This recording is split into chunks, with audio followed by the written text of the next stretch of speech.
I think I've got to look into this Diane Abbott thing a little bit. Obviously, I see Jeremy Corbyn post something today that I shared that was brilliant. But I don't know. I haven't seen what this story is 100%. So let's just look it up. And I'm wondering, is it actually connected to the Tory? Because they mentioned the Tory MP being the perpetrator of this incident. Okay, so it's a Tory donor's racist from comments. Well, I need to see something about the racist comments, and then I want to get to the PMQs part, because I think that looks like it's separate. It's very clearly racist. Reactions to Tory donor. This is Talk TV. I don't think Talk TV is a favourite place of mine, but let's give it a go. And Sir Keir Starmer have gone head-to-head at PMQs in Westminster in the last half an hour. Joining me to discuss this right now is Peter Carwell, Talk TV's chief political commentator. Also still with us is Benedict Spence as well. Benedict, you and I were just discussing, quite a difficult one for the Rishi Sunak. So, Peter, you were watching it, so we don't have to. Got not only the conversations about, undoubtedly would have been brought up about Frank Hester, the Tory donor, but also Diane Abbott in the chamber. There sitting as an independent. I'm pretty sure that's not the name that Paul. So I made a connection thinking this was to do with what Paul Thorpe was talking about, because he was talking about a Tory MP being fired. So it's not connected, but cool. Let's follow this anyway. And also the ghosts of MPs past, George Galloway, the new MP for Rochdale, and Lee Anderson, the new MP for Reform UK, having walked over Lee Anderson. The Tories. So that's the guy. So there's the connection. Lee Anderson's involved, but. Yeah, he's gone to Reform, and Paul Thorpe is now his biggest fan. Difficult scenario to walk in if you're Prime Minister. What has happened? Well, it's said yes, Lee Anderson and George Galloway sitting together in the naughty corner, I'm sure it'll be called at some stage. But yes, a very, very difficult Prime Minister's questions for Rishi Sunak. He spent a lot of time studying his notes and not looking up. Those are referenced by Keir Starmer to the speech, the extraordinary speech he gave about 10 days ago. Remember that Friday evening where he mentioned extremism and how they were going to deal with it. And then I should probably react to that kind of nonsense as well. And I did say yesterday that I've got to start doing reactions to politics. So here we start with Diane Abbott. If Keir Starmer gave a speech, you know what, I avoid swearing on here. I don't like swearing. It kind of blocks certain things on YouTube and that. But fuck Keir Starmer. Yeah, maybe we're gonna have to keep saying that. So yeah, I don't know. Actually, we'll see how long Keir Starmer's speech is. Maybe we'll do it after.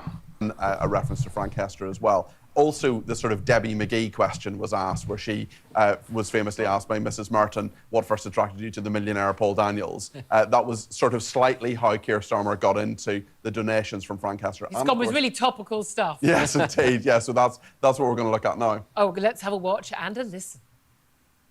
He chose to anoint himself as the great healer and pose as some kind of unifier.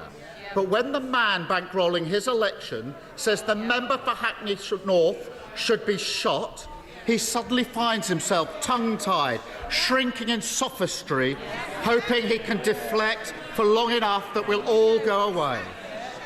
What does the Prime Minister think it was about the hundreds of millions of pounds of NHS contracts given to Frank Hester by his government that first attracted him to giving £10 million to the Tory party in the first place? Boy. Mr. Speaker, I'm absolutely not going to take any lectures from somebody. Still fuck Keir Starmer, but yeah, he made some points. I'm somebody who chose to represent an anti-Semitic terrorist group, Hizb ut-Tahrir, who chose to serve a leader who let anti-Semitism run rife in this shut Labour up, Party. man. Suck your mum. Those are his actions, those are his values, and that's how he should be judged. This is the pantomime. Wait. I haven't been paying attention to politics closely since Corbyn came out of there and they cancelled him. The real cancel culture. The only real example of cancel culture we've seen in this country. Yeah.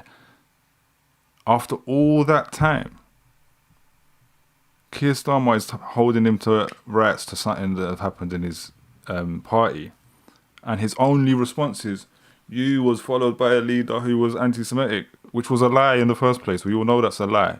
So you're still using that lie to come back at them. Like you've got nothing else to say.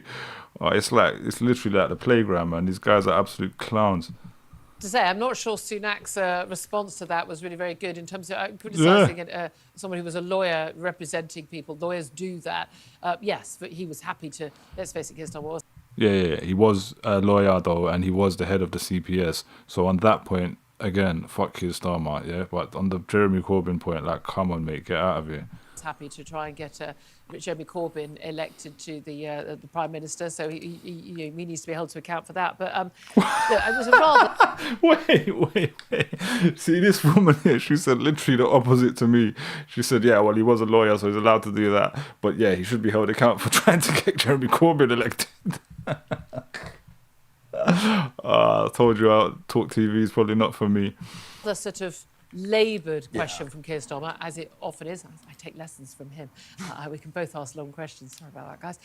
But can you? Let me go into a longer question. Never noticed that was a lovely short Never noticed that. Shush you. It's not my fault. Everyone's got a verbal tick. That's mine. Anyway, but Frank Hester, look, that's not going away. We've had Kemi Badenoch come out first from yesterday, obviously a black senior cabinet minister saying, yeah, it was racist. This after hours and hours of Downing Street, and the minister put out on the rounds that Kevin Hollingham not saying it wasn't them, Kevin Hollingham. Not saying that it was racist, but it was awful, blah, blah, blah, blah. But, he's apologised.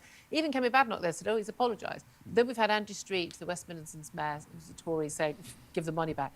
Is it tenable for the Conservatives to keep that £10 million from this man, given these aren't the only comments he's made? There's also comments about Indian people clinging to the top of praise. There's going to be more. This guy's clearly the racist pub bore from the 1950s, and everything he's ever said is along these lines, and he thinks it's all fine if you apologise.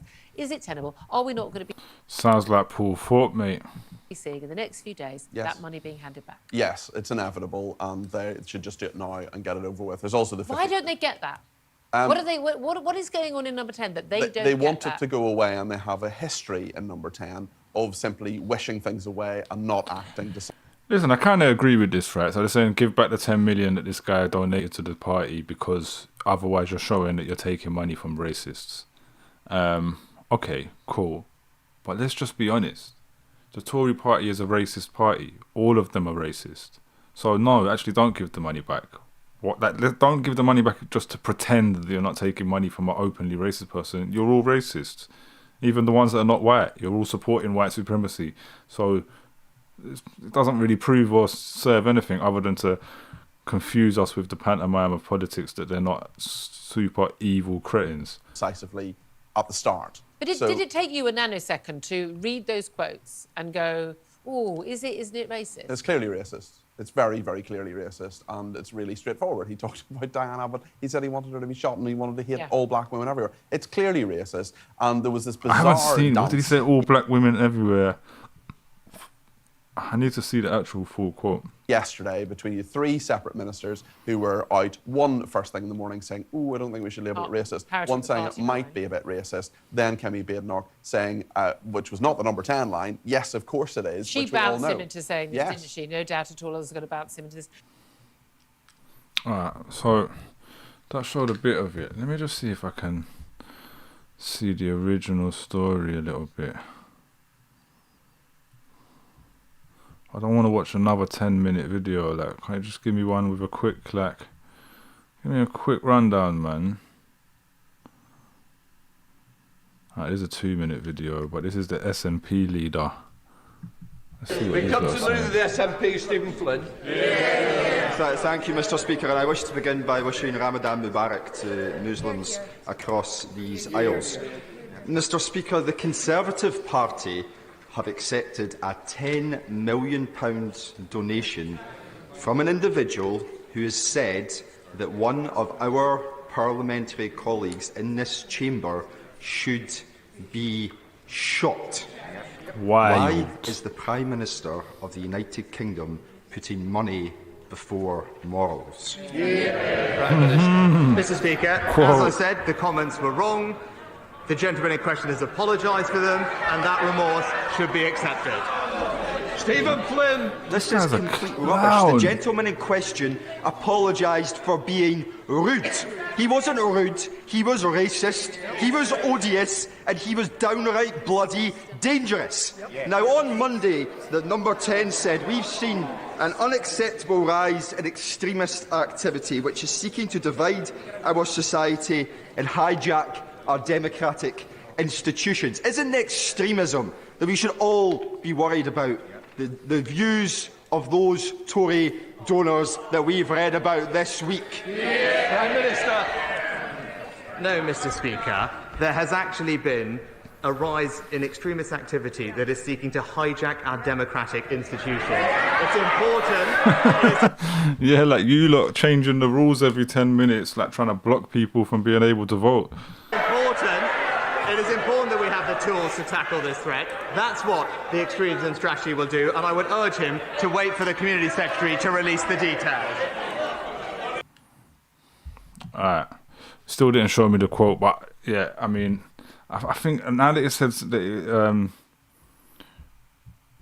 something to do with all black women, Keir Starmer demands Rishi Sunak returns 10 million who made racist attack.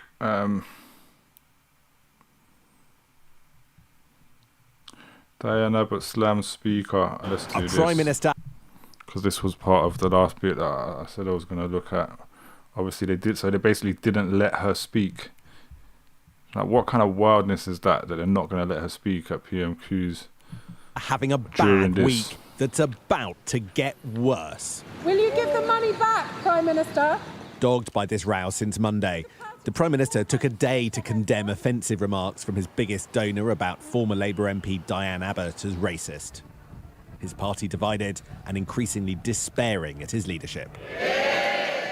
Is the Prime Minister proud to be bankrolled by someone using racist and misogynist language when he says the member for Hackney North and Stoke Newington makes you want to hate all black women? Oh, wow. That was the quote. He said that she makes him want to hate all black women. Wow. What a racist quote. What a racist quote. I want to see what Paul Thorpe thinks of that. Has Paul Thorpe done a video on this? I bet you not. The alleged comments were wrong, they were racist, and he has now, as I said, the comments were wrong, they were racist. He has rightly apologised for them, and that remorse should be accepted. Rishi Sunak eager to forgive, but the opposition... That must have been before the previous one, not clear. Mr. Speaker, the man bankrolling the Prime Minister also said that the member for Hackney North should be shot. How low would he have to sink? What racist, woman-hating threat of violence would he have to make before the Prime Minister plucked up the courage to hand back the £10 million that he's taken from him? As I said, the gentleman apologised genuinely for his comments, and that remorse should be accepted. Later, the Prime Minister went further still, suggesting he's happy to have Mr Hester's support. Will he reimburse him, yes or no? No, Mr Speaker, and I'm pleased that the gentleman is supporting a party that represents one of the most diverse governments in this country's history. The woman at the heart of this story tried and tried and tried to have her say in the Commons, rising dozens of times through PMQs, trying to get her own question, but not picked by Speaker Lindsay Hoyle. She's accused him of failing democracy. She did get... Well, I would accuse him of being a racist. That's what I would do. But it's like, we can't get away with saying something like that in this society because it bullies you into not doing it and shuts you down, and you become the bad person for even just pointing it out. Like, they're all racist. I'll repeat it again. They are all racist. So no, keep the racist money, because all of your money is racist. This is what you do. You're a racist institution. Get a visit from her former party leader. Miss Abbott said she asked to have the Labour whip restored, but witnesses tell me he simply dodged the question. It's a time for family. It's a time for friends. Frank Hester is the Conservative Party's biggest ever donor. He's given £10 million to the Tories in the last year, but the party he's funded is now deeply divided about his offensive comments. Minutes after Rishi Sunak refused to hand back Mr Hester's cash, the Scottish Conservatives broke with their leader, releasing a statement demanding the party carefully review the donations. And even loyal MPs are only offering the faintest praise for the PM. Do you really, genuinely, in your heart of heart, think that there's a guy who can turn around a 26-point poll deficit? Well, I think the Prime Minister's got far better at PMQs in recent weeks. And not willing to repeat the Prime Minister's own words. Do you think Frank Hester's remorse should be accepted? I think, well, I don't know enough about the issue personally, but in the sense that, in the sense, I don't know the context of it, but what he said was racist, and what he said was wrong. I've just come from talking to lots of Tory MPs. One said that the state of the Conservative Party was a bin fire, and most others seem to agree with that assessment. They are worried about the performance of the Prime Minister. He's got nothing left in the tank, said one person Rishi Sunak appointed to his cabinet. But they just don't agree on what to do next. It's 12 days since Rishi Sunak stood in Downing Street and condemned extremism. Tomorrow, a controversial new strategy to tackle it. But the Prime Minister has been learning the hard way that where you draw the line and what to do when it's crossed is far from easy. It's interesting because when we did the Paul Thorpe reaction video, Paul Thorpe was concerned about this new extremism definition and worried that it's going to mostly impact white people, and white people are not going to be able to say what they think and etc., have their freedom of speech damaged, and they will be called the extremists. So I think we will be going live again tomorrow by the look of things, because I'm going to have to respond to that, because that was a video from today, so we'll have to respond to that. And this has kind of kick-started us into responding to politics. I'm thinking to just quickly, I don't even want to watch a Keir Starmer speech that everyone's saying is great when I think he's a scumbag. But I might have to quickly, just because if it's probably relevant. What is a George Galloway speech there? That's a short. Powerful speech 7 days ago. Keir Starmer, 80 minutes long. No, we're not watching that, man. Let's watch George Galloway instead. 31 seconds. Keir Starmer. Oh, 1 second. Let's watch him call out Keir Starmer instead. Just at random. Well, let me pull it up or just refresh. Keir Starmer, this is for Gaza. Yes.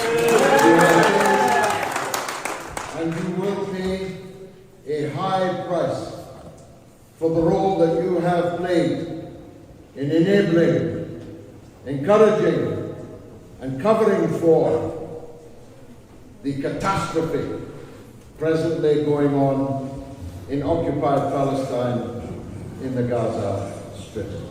Keir Starmer. Facts, man. I guess we're going to have to look into George Galloway and what he's up to these days, since it says he's been reinstated. 1 second as well. I just want to look up, see if there's a video of Corbyn's response, because I thought it was brilliant what he wrote. Yeah, we'll show this on the screen, because look, most importantly, you know what I'm saying, I'm logged in. Jeremy Corbyn follows you. We know about that. We know about Jeremy Corbyn follows you. There you go. Here we go. If Parliament had listened to Diane Abbott, we wouldn't have invaded Iraq. Black Britons wouldn't have been deported in the Windrush scandal. Our country wouldn't have been decimated by austerity. Diane's voice should not be ignored. Her ongoing mistreatment is a disgrace. And I didn't even know the whole story of why he was saying this, but I shared that on my page today. And you know what? Someone hollered me from another country, asking me who she was, and like I was educating someone on the history of that. And I just thought it was great what he said, because like obviously I just know she's constantly harassed and receives racism and abuse, and it's like, you know, throughout history when Jeremy Corbyn was running, you know, one of the most important things to why he made the best potential leader of this country that we've ever seen is that you can look throughout history on what way an MP voted on every major decision that will have to be made in Parliament, right? So you can do that for Diane Abbott as well. You can look online, you can look through what decision they made. So, you know, when they're talking about money, whether we base things on money or morals. So if we're going to look on morals and who made the right decisions, like if we look at Diane Abbott's history, and she was on the right side of everything, we wouldn't have invaded Iraq. We wouldn't have done all of these things.